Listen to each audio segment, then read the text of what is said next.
नमस्कार दोस्तों, स्वागत है आप सबका एक और इंस्पायरिंग और इन्फॉर्मेटिव वीडियो में। अभी हमारे साथ आरती कुमारी मैम हैं और इनका जो सिलेक्शन 78 बीपीएससी का जो रिजल्ट आया है उसमें हुआ है इनका। और सबसे बड़ी बात है कि हिंदी मीडियम सिलेक्टेड हैं, तो हम लगातार हिंदी मीडियम के लोगों के साथ इंटरव्यू कर रहे हैं और जितना रिफाइंड मतलब का स्ट्रेटजी होता है ना, आप लोग को पता चलेगा। तो इन समझाने कि इनका 4th अटेम्प्ट में सिलेक्शन हुआ है SC/ST वेलफेयर ऑफिसर के पोस्ट पे। तो इस वीडियो के थ्रू हम जानेंगे कि 3 अटेम्प्ट तक इनका प्रीलिम्स नहीं हुआ था ना आपका, 3 अटेम्प्ट तक इनका प्रीलिम्स नहीं क्लियर हुआ था। उसके बाद में 4th अटेम्प्ट में प्रीलिम्स, मेंस और इंटरव्यू के बाद फिर मेरिट लिस्ट में आई है। तो हिंदी मीडियम में क्या क्या चैलेंजेज है इस समय, और इस बार रिजल्ट भी कम हुआ है ना। तो इनका कंटेंट क्या था, किस तरीके का इनका बुक लिस्ट वगैरह था, किस तरह इनका जर्नी रहा, सब इसमें डिटेल से चर्चा करेंगे। तो आप अंत तक देखिए और बहुत कुछ सीखिए और एंजॉय कीजिए वीडियो को। सबसे पहले मैम आपको कांग्रेचुलेसन, और बताइए पहले थोड़ा अपने बारे में। मेरा नाम आरती कुमारी है। मेरा स्कूलिंग जवाहर नवोदय विद्यालय वैशाली से हुआ है। उसके बाद मैं पटना यूनिवर्सिटी से ग्रेजुएशन की और फिर लगातार इस जर्नी में बीपीएससी की तैयारी कर रही हूँ लगभग 4-5 साल से। फैमिली बैकग्राउंड वगैरह बताओगे कुछ, कैसे क्या है? मेरा फैमिली बैकग्राउंड बिजनेस का रहा है। मेरे दादाजी का बिजनेस था, उन्होंने ही हम लोगों को पढ़ाया। मैं 3 भाई बहन हूँ, मेरी दीदी ऑलरेडी जॉब में है और मेरा भाई बैंकिंग में है। 3 अटेम्प्ट तक प्रीलिम्स नहीं निकलना, फिर इस बार फाइनल लिस्ट में नाम आ जाना। और सबसे बड़ी बात है कि हिंदी मीडियम के जो भी लोग सेलेक्ट हुए हैं, तो बड़ा प्रिविलेज, मतलब एक तरीके से लकी वाला कहीं ना थी है। तो कैसे मतलब आप देख रहे हो इसको? अगर हम अपना बात करें तो हमको लगता है कि मेरा आंसर राइटिंग का जो वो कोड था ना, वो बेस मतलब मजबूत था, क्योंकि मेरा 11th-12th आर्ट से रहा है। तो आंसर राइटिंग में कभी प्रॉब्लम नहीं हुआ। मेरा दिक्कत प्रीलिम्स में ही था। मेरा 67, 68 और 69 तीनों प्रीलिम्स ही नहीं निकल रहा था। तो मुझे ये तक कॉन्फिडेंस था कि जब प्री निकलेगा तो फिर मेरा तीनों एक बार में क्लियर होगा। और मैंने राइटिंग स्किल अच्छा था हाँ, पहले से। हाँ, तो ये मतलब अश्योर थे कि मतलब प्रीलिम्स होगा तो हम निकाल लेंगे जी। ओके। पढ़ाई लिखाई में कैसी थी? जैसे कि एवरेज। नवोदय में तो एंट्रेंस होता है, अच्छे हाँ, लोग नहीं जा पाते, मतलब कि हाँ, एंट्रेंस होता है। मैं प्रॉपर उसका तैयारी करके एंट्रेंस दी थी, उसके बाद एग्जाम निकालने के बाद एडमिशन ली थी वहाँ पे। नवोदय में एवरेज अपने आप हाँ, रखते हो। एवरेज। ओके। ये बताओ कि जो 3 अटेम्प्ट तक आपने, सबसे पहले ये बता दो कि आप कब ये डिसाइड करा कि मुझे प्रिपरेशन वगैरह करना है ये सब? ऐसे तो बचपन में मेरे दादाजी बोला करते थे कि लाल बत्ती वाला जॉब करना है, लाल बत्ती वाला गाड़ी वाला जॉब करना है, तो उन लोग से सुनते थे, बट आइडिया नहीं था कि क्या होता है। फिर ग्रेजुएशन जब ह्यूमनिटीज से 12th ह्यूमनिटीज से करने के बाद मैं हिस्ट्री ऑनर से ग्रेजुएशन कर ली। उसके बाद मेरा था कि किस चीज़ में जाना है। तो उस टाइम लगता था कि बीपीएससी बहुत वास्ट होता है, बहुत टफ एग्जाम होता है, प्रीलिम्स फिर मेंस सर्विसेज का नाम आता तो है। थोड़ा सा लगा कि चलो बैंकिंग का करते हैं। मैं 1-2 महीना पढ़ी, बट इंटरेस्ट नहीं था। मेरा शुरू से इंटरेस्ट आर्ट्स के सब्जेक्ट में बहुत ज़्यादा था। यही कारण था कि 11th-12th में भी हम आर्ट्स ही लिए थे। तो फिर ग्रेजुएशन के जस्ट बाद लॉकडाउन हो जाता है, फिर घर पे हम रहते हैं, तो फिर हमको लगता है कि एक बार तैयारी करके मतलब देखना चाहिए कि कैसा है। तो मैं ऑनलाइन क्लास अनअकैडमी पे ली थी। प्रॉपर 2 साल का क्लास अच्छे से मैंने पूरा नोट्स वोट्स सब कुछ रेडी कर लिया था, लेकिन कभी टेस्ट सीरीज दी नहीं थी, कभी बाहर निकली नहीं थी, तो आइडिया नहीं था कि कैसे एग्जाम, मतलब कैसे बच्चे पढ़ते हैं, कैसे एक क्वेश्चन अटेम्प्ट करना होता है। बस पढ़ ली थी, रट ली थी सब कुछ, बट आइडिया नहीं था। तो वहीं पे वहीं से मोटिवेशन मिलता। फर्स्ट टाइम एग्जाम दी तो लगा कि नहीं हो जाएगा, फिर सेकंड टाइम भी नहीं हुआ कुछ मार्क्स से, तो लगा कि ठीक है अभी टाइम है, कर लेते हैं। तो इसी तरह मेरा चलता रहा। फिर लास्ट टाइम जब 3rd अटेम्प्ट देने के बाद भी लगा कि अब घर पे रह के नहीं हो पाएगा, बाहर निकलकर टेस्ट सीरीज ज्वाइन करना चाहिए। तो मैं पहला स्टार्टिंग के 1 साल का प्रिपरेशन था 70 में। स्टार्टिंग के 6 मंथ मैं घर से ही अप डाउन करती थी। वैशाली से? हाँ, वैशाली कितना दूर है यहाँ से पटना से? लगभग 25 किलोमीटर। तो मतलब डेली तो डेली नहीं, वीक में एक दिन, संडे को। यहाँ पे जो सैटरडे को टेस्ट होता था वो भी टेस्ट मैं संडे को देती थी। और सुबह से लेकर लगभग मेरा 3 टेस्ट होता था। एक मेंस का टेस्ट होता था, एक एनसीईआरटी बैच ली हुई थी उसका टेस्ट होता था, और दूसरा प्रीलिम्स का। 3 टेस्ट देने के बाद शाम को मैं घर जाती थी। अच्छा, तो एक बात बताओ, मतलब कि आप 50-60 किलोमीटर मान के चलो, है ना? मैंने अप डाउन, मैंने दोनों तरफ। तो मतलब आपके परिवार वाले ये नहीं थे, क्या कन्विंस नहीं थे कि भाई रहो उसी हॉस्टल में, शायद हॉस्टल में यहाँ से सफल हो गया? तो उस समय नहीं था ऐसा उनका? वो देखे कि घर पे प्रॉपर तैयारी हो रहा है, तो उनको लगा कि हो जाएगा। और उस टाइम मेरा भाई पटना पढ़ता था, तो हमको लगा कि, इसलिए हम बोल नहीं पाए कि हमको भी पटना रहना है। जब उसका जॉब हुआ तब हम बोले कि हम उसका जॉब हो चुका है, अब हमको भी पटना रहना है, तो हम फिर आए पटना। फिर आप यहाँ पे हाँ, ठीक है। तो फिर जब प्रीलिम्स का 2 मंथ बचा था, तो हम फिर फाइनली पटना शिफ्ट हो गए। और वो लकली अच्छा ये हुआ कि जो सितंबर में पीटी होने वाला था, वो शिफ्ट होकर दिसंबर में हो गया। तो यहाँ आने के बाद हमको 6 मंथ प्रॉपर मिल गया, जिसके वजह से हम मेंस का भी अच्छे से तैयारी कर पाए, और फिर पीटी का।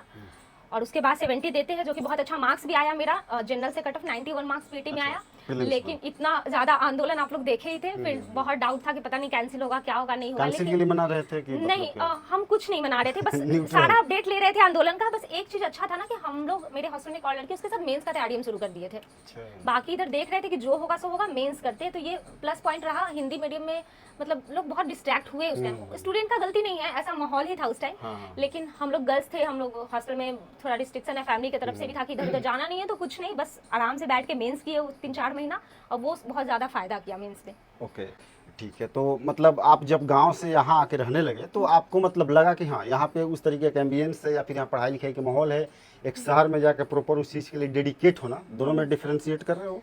जी कितना डिफरेंशिएट कर रहे हो? मान के कोई प्रिविलेज नहीं है सपोज, हाँ। वो गांव में रहना चाह रहा है, उसके पास पैसे ही नहीं है, मतलब सपोज यही मान के चलो, तो उसके लिए डिफिकल्ट है ना? हमको लगता है कि घर पे भी रह के हो सकता है, जो मतलब जिसको अगर वैसा कंडीशन ही नहीं मिला कि बाहर रह के, तो घर के रह सकता है। लेकिन डिफरेंस तो है, अगर बोला जाए कि 100% तो दोनों तो नहीं कर सकते, क्योंकि डिफरेंस हो जाता है। हमको पर्सनली फील हुआ कि यहाँ आने के बाद हम देखें कि लोग कैसे पढ़ रहे हैं बीपीएससी के लिए। वो लोग इतना भीड़ है, 500-1000 के भी जब टेस्ट दे रहे हैं तो कैसा परफॉर्मेंस है, ये सबसे सीख मिलता है। पहले हम पीटी देते थे, हमको लगता था कि 5 से 10 जो मतलब सारा सही बना लिए, लगता था कि 5 से 10 तो बस गलत होगा, बट ऐसा नहीं होता है। पीटी टाइम हम 4 पीटी के बाद ऐसा फील किया कि मेरा हमेशा 25 से 30 निगेटिव में जाता है। 25-30 निगेटिव? हाँ, तो फिर हम स्ट्रैटेजी चेंज किए यहाँ आने के बाद कि इसका मतलब है कि क्वेश्चन मॉक अटेम्प्ट, पीटी में जो दे रहे थे। हाँ, कि ज्यादा अटेम्प्ट लेना होगा, क्योंकि 69th में हम 100-105 लिए थे, और हमको लगता था कि बहुत तो 5-10 गलत होगा क्योंकि हम सब सही टिक लगाए, बट ऐसा होता नहीं है। जो टॉपर भी है ना, उनका भी निगेटिव 20-25 जाता ही है। तो आपको उस हिसाब से अपना स्ट्रैटेजी, और घर पे रहते थे तो ये चीज हमको आइडिया नहीं था। फिर हम अपना अटेम्प्ट बढ़ाए, 130-135 लगभग किए, तब जाके मेरा फिर वो कट 130-135 पहुंचा। हाँ, फिर मेरा 91 मार्क्स 70 में आया, तो अभी भी टेस्ट वगैरह में 85-90 आ जाता है। अच्छा, ठीक है। तो 71st भी दी हो गया? हाँ, मेंस दिए। ओके, 71st का मेंस भी दिया है।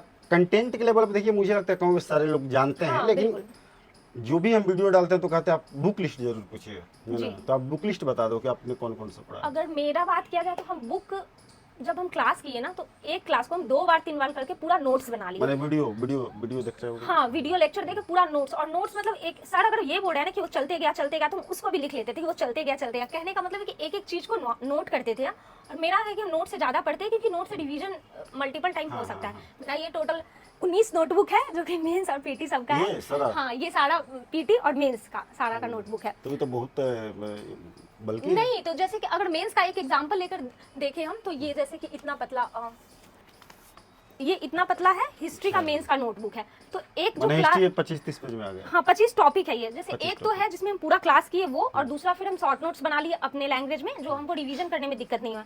तो जब भी मेंस देंगे हम, जब भी पढ़ना होगा, बस इतना पतला सा पढ़ेंगे, मेरा सारा रिवीजन जो है वो होगा। है। हाँ, तो ये बात बताओ आपकी और सारा सब्जेक्ट का थोड़ा तो मेरा बताओ था कि हम resource। सारा क्लास किए हैं और प्रॉपर नोट्स बनाए हैं। तो हम बुक अगर देखा जाए तो हम 1 से 2 बार, जैसे स्पेक्ट्रम है तो 1 से 2 बार हम पढ़े हैं, लक्ष्मीकांत बस 1 से 2 बार पढ़े हैं। लेकिन उसका पढ़ा हुआ, उसका क्लास का जो हम नोट्स बनाए हैं, वो हम 7 बार 8 बार को, हिस्ट्री का तो 15-15 बार पढ़ चुके हैं। तो मेरा बहुत लोगों को नोट से पढ़ना पसंद नहीं होता है, बुक डायरेक्ट पढ़ते हैं। तो हमको बुक थोड़ा बोरिंग लगता है, कितना मोटा मोटा लेके नहीं बैठ सकते, तो हम प्रॉपर नोट्स बनाए। लेकिन एक चीज़ बोलना चाहेंगे कि मेंस के लिए तो आप लोग जरूर नोट्स बनाए, क्योंकि बहुत मतलब मेंस में आपको पता सब कुछ है, लेकिन कम टाइम में कैसे लिखना है ना। अगर नोट्स रहेगा तो आपको याद आएगा कि पहले ये फिगर था, फिर ये फिगर था, फिर ये वाला फ्लो चार्ट था, फिर कंक्लूजन ये था। तो हमको लगता है मेंस का नोट्स बनाना तो इंपॉर्टेंट। मेंस का नोट्स मतलब कैसे, मतलब कि उसमें अगर आप क्या क्लास note कर है? रहे हैं, हाँ, अगर मेंस का कहीं से क्लास कर रहे हैं, बहुत लोग ऑनलाइन भी क्लास लेते हैं या ऑफलाइन भी, तो एक जो भी क्लास में जितना भी पढ़ाया गया है उसका एक नोट्स बना ले। उसके बाद आप एक मास्टर नोट्स अलग से बना ले। उसमें से हम जब बनाते थे तो क्लास का रहता था, फिर टॉपर का हम कॉपी जरूर देखते थे, इवैल्यूएट वाला जिसमें मार्क्स दिए होते थे, वो कॉपी कुछ चैट जीपीटी से वगैरह सबको मिलाकर एक मास्टर आंसर तैयार कर लेते थे, और सेम कॉपी पेस्ट करते थे जाकर एग्जाम में। ये स्ट्रैटेजी जो है, अभी हमको भी बहुत सारा चीज अभी और सुधारना है अपना, क्योंकि अभी भी तैयारी मेरा आदमी को कंप्लीट सुधारने नहीं में है, improvement अभी होना ही बहुत चाहिए। कुछ सीख ही रहे हैं हम भी। लुसेंट पढ़ा कि नहीं आपने? हाँ, हम लुसेंट? पढ़े 2 सब्जेक्ट के लिए। साइंस के लिए तो पढ़े, क्योंकि साइंस मेरा थोड़ा बहुत ज़्यादा स्ट्रांग नहीं है, तो एनसीईआरटी पढ़े। और लुसेंट का रटने के लिए, मतलब लुसेंट में जितना भी कंटेंट है साइंस का, वो पूरा रट गया 1 लाइनर में पूरा। तो लुसेंट साइंस के लिए ये एनसीईआरटी तो नवोदय में थे, तो आपने हाँ, पढ़ा होगा। प्रॉपर वो उस तो टाइम ही उस कंप्लीट समय का किया। बेस बना, उसके बाद में ही पढ़े फिर, मतलब ये प्रिपरेशन के दौरान? हाँ, एक बार एनसीईआरटी पढ़े, और हम तो एनसीईआरटी को पढ़कर भी उसका भी नोट्स बना लिए। अच्छा, उसका भी नोट्स बना लिए थे। अच्छा, ठीक है। अब जो प्रीलिम्स का पैटर्न चेंज हुआ है, ये बहुत सब्जेक्टिव है। कोई उसको बहुत इजीली ले रहा है कि कोई बात नहीं, हम यूपीएससी का जर्नी, यूपीएससी का तैयारी नहीं की हो ना आप? नहीं। नहीं की हो, ठीक है। तो जिस तरीके से ट्रेंड चेंज हो रहा है तो उस समय शिफ्ट होना बड़ा समस्या होता है स्टूडेंट्स, क्योंकि वो तो प्रीवियस ईयर पेपर देखेंगे, हाँ। है ना। वो तो सिर्फ नोटिफिकेशन में आ जाएगा कि भाई हम ई ऑप्शन इंट्रोड्यूस कर रहे हैं, जी। लेकिन वो बीपीएससी थोड़ी क्लियर करेगा कि हम कैसा क्वेश्चन देंगे, जी। स्टेटमेंट वाला देंगे कि मिलान करने वाला देंगे। हम्म। तो वो मतलब माइंडसेट या फिर उस तरीके का प्रिपरेशन हम्म। किस तरीके से मतलब करा जाए। और कुछ लोग ये भी बोलते हैं कि आप यूपीएससी का तैयारी करो बीपीएससी हो जाएगा, लेकिन मेरा ऐसा मानना नहीं है, दोनों अलग चीज़ है। लेकिन हाँ ये जरूर बोलेंगे कि जो लोग भी बीपीएससी कर रहे हैं, जैसे मैं भी यूपीएससी का पीवाईक्यू रखी हुई हूँ, एक बार वो तरीका पता चलता है कि वो क्वेश्चन को कैसे फ्रेम कर सकता है यूपीएससी। अगर हिस्ट्री का है, मैं सारा सब्जेक्ट का नहीं देखती थी, बट कुछ कुछ सब्जेक्ट का तो हिस्ट्री है जैसे, तो वो आपको तरीका पता चलेगा कि ऐसे ऐसे भी क्वेश्चन घुमा कर दे सकता है। तो वही है कि बीपीएससी बहुत चेंज करेगा तो वो कुछ बहुत अलग तरीका नहीं लाएगा, उसी के थोड़ा बहुत आसपास रहेगा। तो एक बार पीवाईक्यू लगाना 10 ईयर का 5 ईयर का आप लगा सकते हैं यूपीएससी का। हाँ आपने लगाया था? हाँ जी। अच्छा, अब बीपीएससी कितने साल का लगाया था?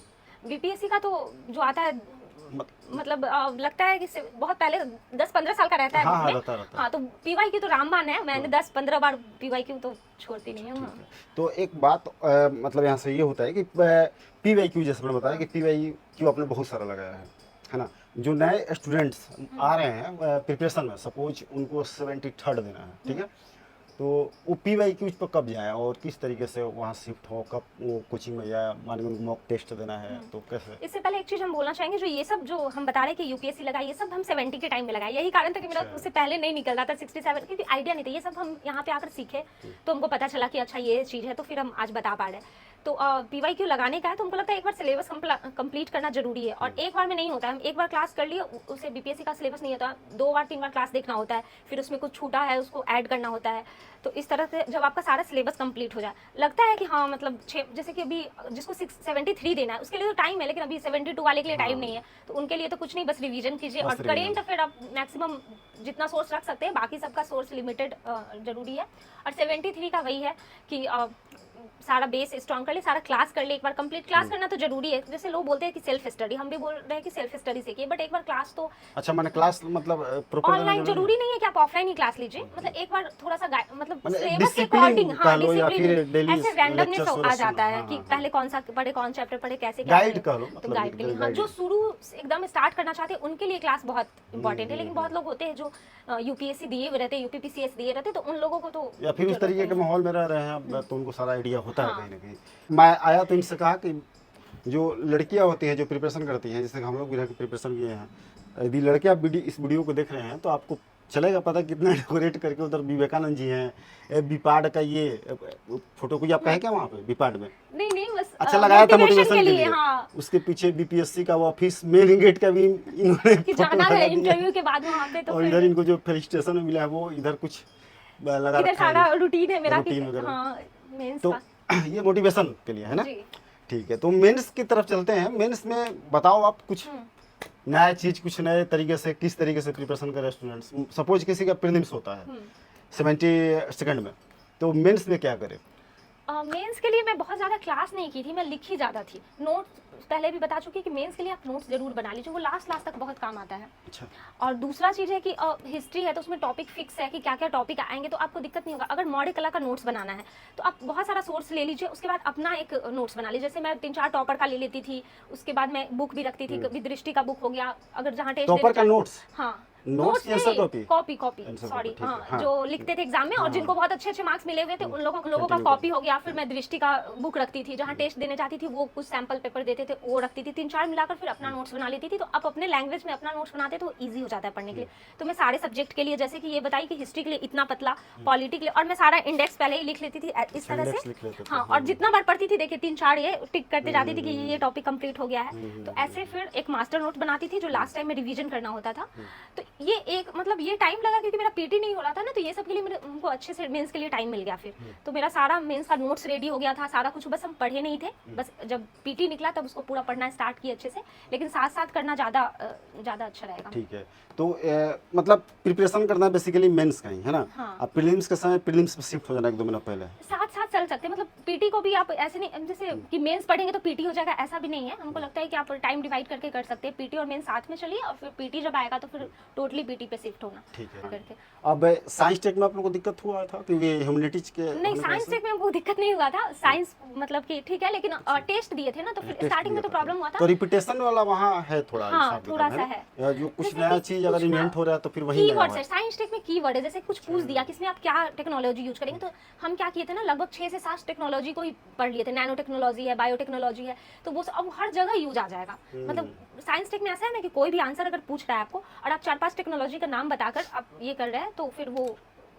अच्छा ये बताओ, आपको पूरे यूपीएससी क्या सॉरी बीपीएससी में जो आप मेंस की जब प्रिपरेशन कर रहे थे तो मतलब कि जो टाइम मैनेजमेंट वाला बात था कि कैसे आंसर राइटिंग वगैरह कैसे टाइम को डिवाइड करना है, अब तो बहुत सारे क्वेश्चन हो गए, शॉर्ट्स क्वेश्चन भी हो गए हैं, तो उसको कैसे मैनेज मतलब किया आपने? इसके लिए हमको सबसे अच्छा लगता है कि फुल लेंथ टेस्ट बहुत जरूरी है। फुल लेंथ टेस्ट बहुत जरूरी है। सेक्शनल भी टेस्ट होता है, लेकिन सेक्शनल टेस्ट में आपको टाइम वाला चीज नहीं पता चलेगा। लोग ऐसे भी बांट देते हैं कि शॉर्ट के लिए इतना टाइम देना है, लॉन्ग के लिए इतना टाइम देना है, लेकिन वो पूरा तरह से काम नहीं करता। अगर आप एक सब्जेक्ट को, जैसे मेरा स्ट्रेटेजी था ना, और 70 में क्या हुआ था ना कि बहुत डीआई को लोग 45 मिनट देते हैं, ठीक है। मेरा मैथ हम पहले बता चुके, मेरा बहुत अच्छा नहीं था, तो हम उसको 1 घंटा दिए थे।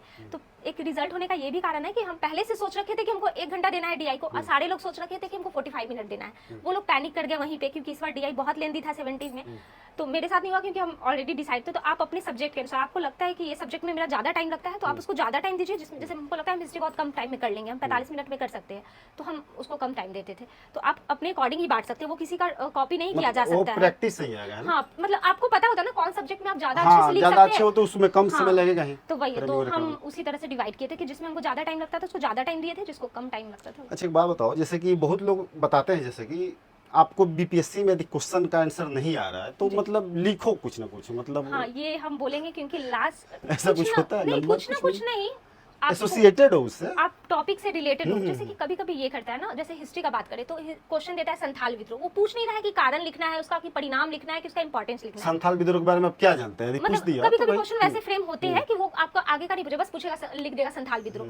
तो उसके बारे में अगर आपको कारण नहीं पता है तो आप परिणाम, इंपॉर्टेंस वो लिख सकते हैं। तो आपको टॉपिक से हटके नहीं जाना है। जैसे कि मेरा लास्ट फुल लेंथ जब हम टेस्ट दिए थे तो मेरा शॉर्ट क्वेश्चन 4 छूट गया था 70 के टेस्ट में। हम आके बहुत रोए कि मेरा यहाँ पे क्वेश्चन छूट जा रहा है, तो हम क्या करेंगे। फिर हम एक फ्रेंड को अपने कॉल किए, बोले कि ऐसा ऐसा है, तो वो बोला कि कौन सा क्वेश्चन में क्या दिक्कत हुआ, तो मैं दिए कि एक बायोटेक्नोलॉजी से क्वेश्चन था, वो कुछ नहीं पता था। तो वो पूछा कि बायोटेक्नोलॉजी से क्या पूछ रहा था, बोले कुछ नहीं, बस बायोटेक्नोलॉजी के बारे में कुछ ऐसा। तो बोला कि आपको उसके बारे में जो पता है, ये उस केस में है जब आपको कुछ नहीं आ रहा है, तब ऐसे हर कंडीशन में तो सफल नहीं होगा। अगर आप एकदम ब्लैंक है तो अच्छा है कि उसके बारे में आप अगर उसका यूज जान रहे हैं, उसके फिगर कोई जान रहे हैं, इंपॉर्टेंस जान रहे हैं, तो आप लिख सकते हैं थोड़ा बहुत। ये शॉर्ट वाले में काम कर देता है। हाँ। ओके, अब ये हम आपसे ये जानना चाहेंगे कि जो पूरा आपका जर्नी है ना, तो उसमें आपको मतलब कैसे आप इसको देख रहे हो, कैसे एनालाइज कर रहे हो पूरे प्रिपरेशन को? मैंने एस्पिरेंट जो आपको सुन रहे हैं उनसे क्या कहना चाहोगे?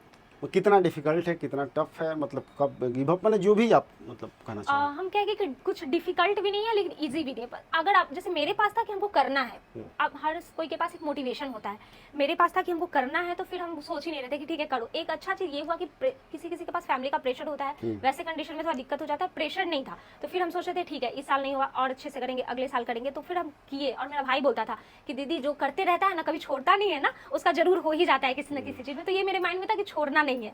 और कभी मन में आता था कि गिव अप कर दे, तो अपनी दीदी को देखते थे कि अरे वो थाईलैंड का ट्रिप कर ली, हमने भाई थाईलैंड घूमना है, हमको करना पड़ेगा। फिर नेक्स्ट टाइम सोचते थे कि अब गिव अप कर देते, फिर लगता है वो मालदीव घूम के आ गए, अरे मालदीव डूब रहा है, हमको भी करना है, कर लेते। अलग अलग मोटिवेशन है, तो फिर देख के आसपास के लोगों को। क्या आप कहना चाहोगे जो एस्पिरेंट्स आपको सुन रहे हैं, उनको फिर से उनको अपीयर होना है 72nd के प्रीलिम्स के लिए, ज़्यादा समय तो है नहीं, जी।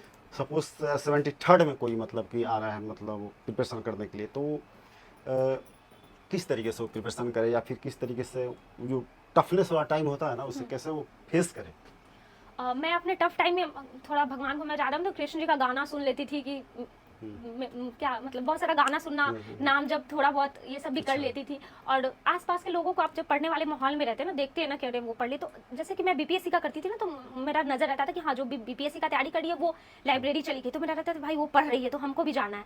तो फिर अलग अलग लोगों को अलग अलग चीज़ से मोटिवेशन मिल सकता है।